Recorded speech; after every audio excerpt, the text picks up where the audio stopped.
Assalamualaikum warahmatullahi taala wabarakatuh. Selamat bertemu kembali dalam pelajaran sirah kita. Alhamdulillah, semoga semua murid berada dalam keadaan sihat sejahtera. Baik, kita sambung pelajaran kita pada tajuk jihad. Pada tajuk jihad. Jihad Rasulullah SAW dan para sahabat. Di bawah tajuk itu kita tajuk baca perang Badar. Kita sambung. Ketika selepas mereka menang dalam peperangan Badar, pada muka surat 8, mereka ada tawanan. Mereka dapat musuh sebagai tawanan. Dan tajuk yang kita baca ini, layanan terhadap orang-orang tawanan.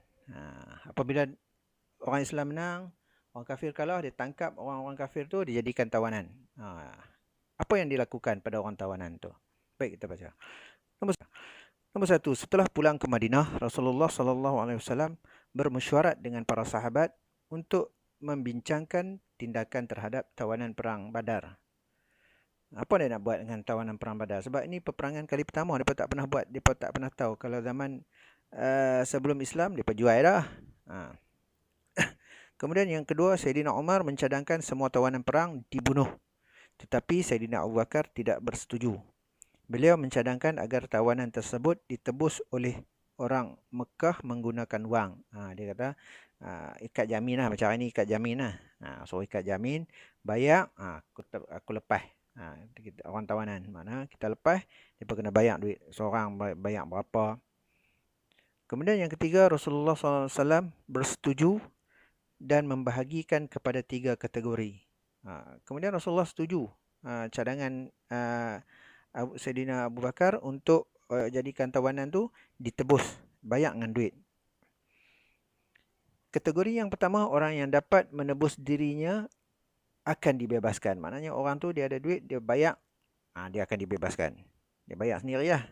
Kemudian orang yang kedua pula, orang yang tidak dapat menebus dirinya tetapi ada kebolehan dikehendaki mengajar 10 orang kanak-kanak Islam Madinah. Dia ajak 10 orang kanak-kanak Islam Madinah. Anak-anak orang Madinah tu, dia kena ambil 10 orang, dia ajak. Ajak apa? Ajak menulis dan membaca sehingga pandai. Lalu mereka akan dibebaskan. Kalau dia tak ada duit, dia kena ajak. Dia pandai menulis, dia pandai baca, dia ajak anak-anak orang Madinah membaca sehingga pandai. Sampai pandai, baru dia dibebaskan. Dan kategori yang ketiga, orang yang tidak dapat menebus diri sendiri dan buta huruf akan dibebaskan setelah berjanji tidak akan memerangi orang Islam selama-lamanya lagi. Kalau yang mereka ni pandai pun tak, duit pun tak ada, tapi dia kena berjanji. Dia kena berjanji sungguh, angkat sumpah dia tak akan melawan dengan orang Islam lah, maka dia akan dibebaskan. Itu layanan orang Islam terhadap orang-orang yang ditawan dalam peperangan Badar. Kesan peperangan Badar. Lepas perang, lepas kalah, lepas kena tawan, apa yang berlaku selepas itu? Ada kesan dia. Apa yang menjadi kesan dia? Satu, meningkatkan keimanan di hati orang Islam. Orang Islam sebelum ni kena tindas, bila dia pemenang, mereka jadi macam yakin sikit. Yang kedua, orang Islam bertambah yakin akan pertolongan Allah Subhanahu Wa Taala. Orang Islam jadi yakin. Ya, walaupun mereka sikit, 313 orangnya lawan dengan 1000 orang, mereka menang. Maka mereka yakin Allah Ta'ala akan bantu. Nombor 3, semangat perjuangan orang Islam semakin kuat. Mereka semakin kuat. Mereka dah jadi tak takut dah. Nombor 4, bilangan orang yang memeluk Islam semakin bertambah kerana mereka tertarik dengan akhlak orang Islam. Apabila dia tawan, orang tawanan tu tak dibuat macam lebih kurang lah. Kalau sebelum ni, zaman jahiliah, orang yang ditawan diperlakukan kadang macam binatang.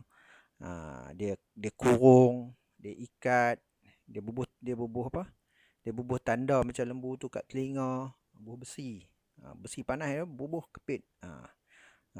Kepit bubuh subang sebelah. Hari ni kalau tengok ada orang pakai subang sebelah tu, zaman Nabi tu orang tawanan lah tu. Dia ditawan, dicap sebagai orang tawanan, dibubuh tanda. Dan yang kelima, orang Islam semakin dihormati dan disegani. Itu kesan-kesan selepas peperangan Badar. Kesan yang baik kepada orang Islam, umat Islam itu disegani. Sebelum ni mereka jadi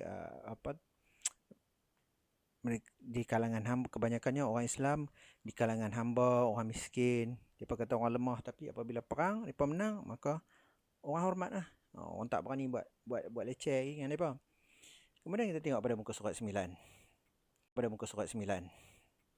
Penghayatan. Kita perlu mengukuhkan ekonomi umat Islam untuk menjadi umat yang disegani oleh musuh Islam. Jadi kita kena ada ekonomi yang kuat. Sebab dalam peristiwa Perang Badar tu, orang kafir ni ekonomi mereka kuat. Sebab tu mereka duk hina orang Islam. Jadi orang Islam nak sekat ekonomi mereka masa tu. Nombor 2, apa-apa perkara yang hendak kita lakukan perlu dirancang dengan baik. Macam kita kena rancang dengan baik. Sebab nak buat apa pun kena rancang tu. Kalau tak rancang, dia tak akan jadi. Nombor 3, Allah memberikan pertolongan kepada hambanya dengan pelbagai cara. Macam-macam cara. Benda yang baik yang kita nak buat, kalau kita buat kerana Allah, Allah akan bantu. Macam nak perang Badar, nak mempertahankan agama, walaupun sikit, Allah Ta'ala bantu je bagi menang. Kemudian yang keempat, akhlak yang mulia dapat menarik orang-orang kafir memeluk Islam. Jadi, orang-orang tawanan tu tak diseksa. Tak dihina. Maka orang-orang kafir tu tertarik. Itu cara layanan. Dia layan, kalau ada orang duit, tebus. Kalau tak ada duit, janji. Kalau pandai, kena ajak. Kemudian yang kelima, jangan mudah berputus asa dalam berusaha. Jadi kita sebagai orang Islam jangan mudah putus asa dalam berusaha. Jadi nak dapat UPKK walaupun dalam keadaan pandemik, kita usaha juga belajar. Cara online ke, buka buku, tengok video UPKK, belajar topik untuk kita berusaha. Jangan mudah putus asa. Kemudian tengok latihan. Yang di bawah tu. Jawab soalan di bawah.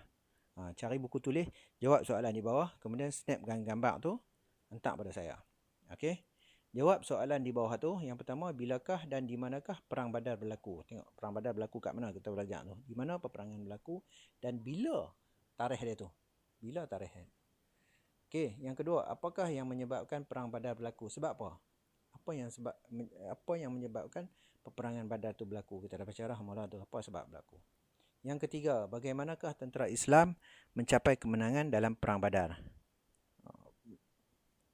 Orang Islam menang. Apa faktor kemenangan dia tu?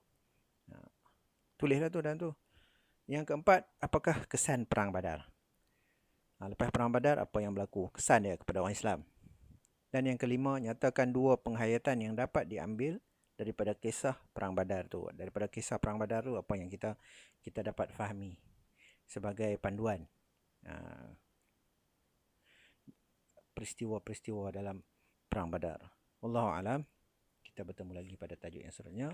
Assalamualaikum warahmatullahi taala wabarakatuh.